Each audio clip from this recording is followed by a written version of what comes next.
Di segmen ini gue mau ngumpulin buat kalian yang suka dunia kepolisian. Entah itu karena kalian pernah mencoba jadi polisi lalu gagal, atau mungkin karena kalian sedang berusaha meraih mimpi buat jadi seorang polisi, atau bahkan kalian cuman sebatas suka aja. Mungkin film bisa jadi salah satu media untuk menyalurkan kalian yang suka sama dunia kepolisian. Apalagi filmnya memiliki genre action brutal yang mengangkat tema tentang polisi yang sepertinya sangat menarik untuk disaksikan. Oke, masih bersama gue lagi Are, and welcome back to the next cinema channel. Buat kalian movie lover, di segmen ini khususin bahas film-film yang pastinya keren dan sangat menarik, yaitu film aksi baku tembak polisi terpanas yang bakalan membuat kalian geleng-geleng kepala. Jadi kalian semua harus pencet dulu tombol subscribe-nya dan sekalian aktifin notifikasinya. Dan kalau udah, langsung aja kita masuk ke list filmnya.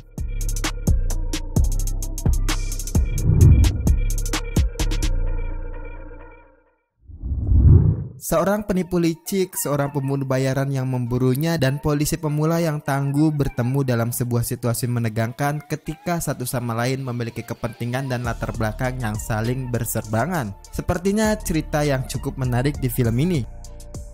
Capsop mengisahkan tentang seorang penipu atau con artist bernama Teddy Mureto yang entah kenapa mencuri mobil polisi dan ngebut dengan mobilnya itu. Aksinya ini pun terhentikan oleh dua polisi, yaitu Dan Michel dan juga Valerie Young. Namun bukannya benar-benar menyerah, Teddy malah memukul wajah Valerie. Di sisi lain juga ada seorang pembunuh bayaran bernama Bob Vidic yang menyerempet mobil polisi. Ternyata dia dalam keadaan mabuk berat sehingga dia nggak sadar telah menyerempet mobil polisi itu. Dan dari kejadian itulah akan ada banyak konflik yang cukup menarik untuk disaksikan.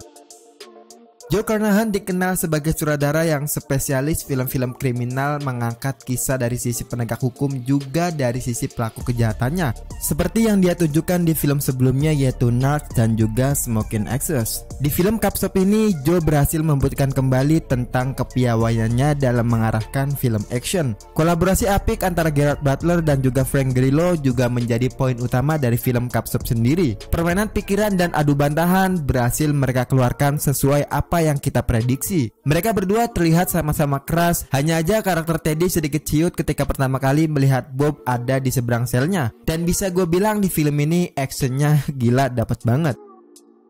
Capsop tayang perdana pada 10 September 2021. Film yang berhasil memberikan premis menarik ini berhasil di rating IMDb sebesar 6,2 dari 30.000 pengguna akun serta dilabeli R.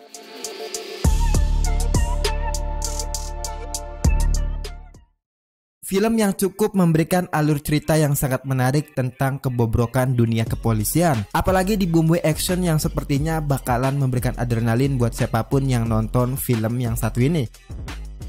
Street King berkisah tentang seorang detektif temperamental yang bertugas mengurusi masalah-masalah susila di wilayah hukum Los Angeles bernama Tom Laidlaw. Suatu ketika dia dihadapkan pada sebuah kasus yang gak hanya menyebabkan kematian ex-partnernya, namun juga mengancam masa depannya di kepolisian. Merasa perlu mengungkapkan pembunuh ex-partnernya yang tragis sekaligus ingin membersihkan namanya itu, Laidlaw lalu mengungkapkan sebuah konspirasi busuk yang gak pernah diduganya.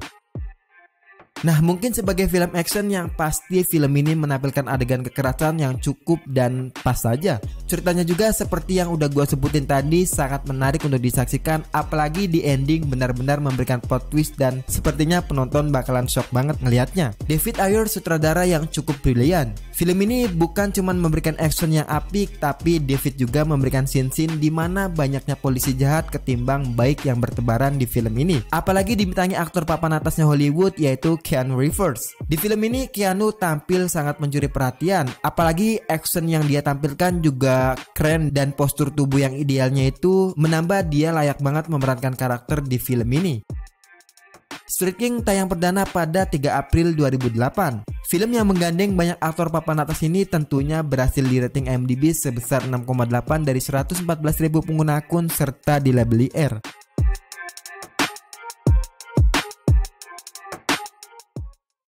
Di film ini seenggaknya ada dua aktor yang berhasil mendorong sebagian pecinta film action untuk datang dan menyaksikan film ini sendiri. Aktor legend Indonesia yaitu Iko Uwais di film ini akan beradu akting dengan aktor papan atasnya Hollywood yaitu Mark Wahlberg. Mile 22 bercerita mengenai agen CIA bernama James Silva yang ditugaskan untuk menyelundupkan seorang polisi bernama Linur yang menjadi saksi kunci atau informan penting. Linur bersedia membongkar informasi penting tersebut kepada CIA, namun dengan satu syarat untuk membawa dirinya pergi ke Amerika untuk mendapatkan suaka. James Silva bersama timnya memiliki misi untuk membawa Linur dari pusat kota menuju pesawat yang sudah menunggunya di bandara. Jarak yang mereka tempuh dari pusat kota ke bandara adalah 22 mil dan berbagai rintangan pun harus dihadapi oleh mereka dalam perjalanan menujunya.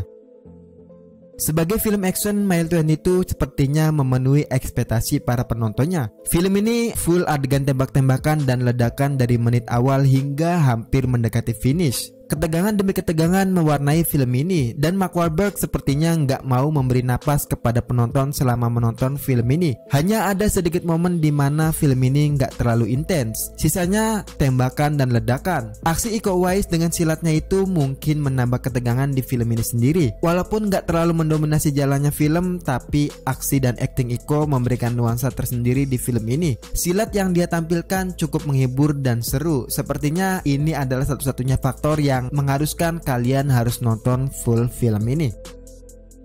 Mile 22 tayang perdana pada 17 Agustus 2018.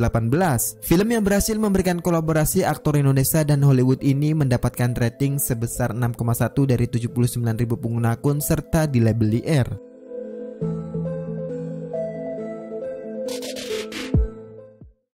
Salah satu film action komedi yang cukup gokil berkat akting duet kedua pemerannya. Chemistry serta tektokannya benar-benar membawa film ini ke ekspektasi yang penonton mau. Bukan hanya itu, cerita yang ditawarkannya juga yang pasti bakalan sangat menarik.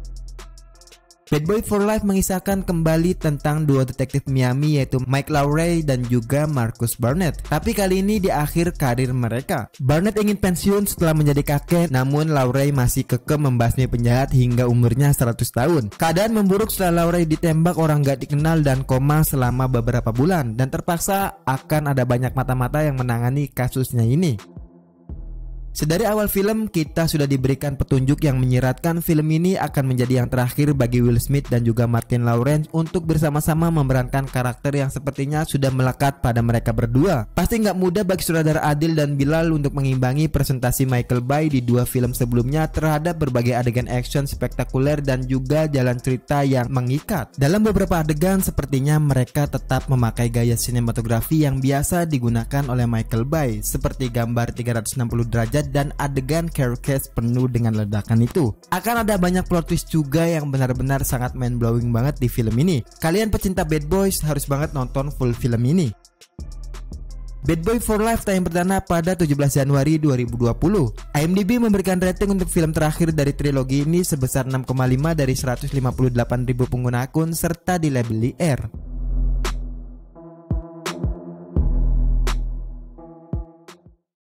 Bukan sekedar film aksi yang hanya mengandalkan rangkaian ledakan dan baku tembak tanpa memperhatikan ceritanya. Film ini justru cukup menitik beratkan pada elemen investigasi dan menempatkan rentetan adegan aksinya sebagai pemanis saja.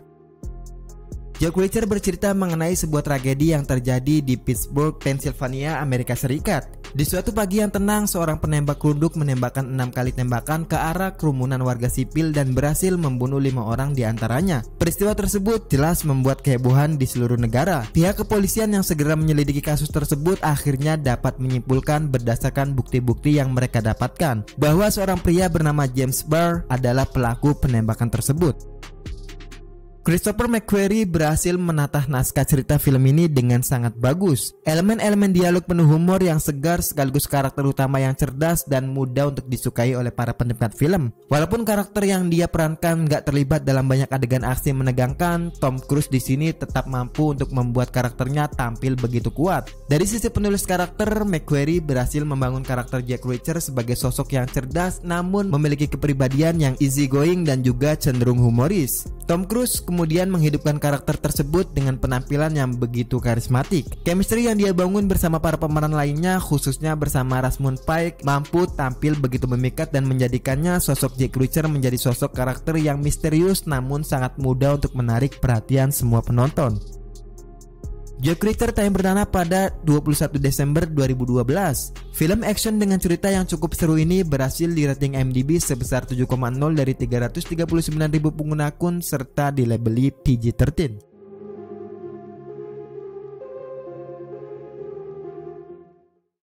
Oke, mungkin cuma segitu aja untuk konten 5 film aksi baku tembak polisi terpanas yang bisa gua share kali ini. Yang pasti film ini bakalan wow banget sih. Subscribe, like, share, dan selalu support terus channel ini. Dan kalau kalian mau request rekomendasi film ke gua juga, kalian boleh tulis di kolom komentar. Oke, sekian dari gua Ares, see you in the next film.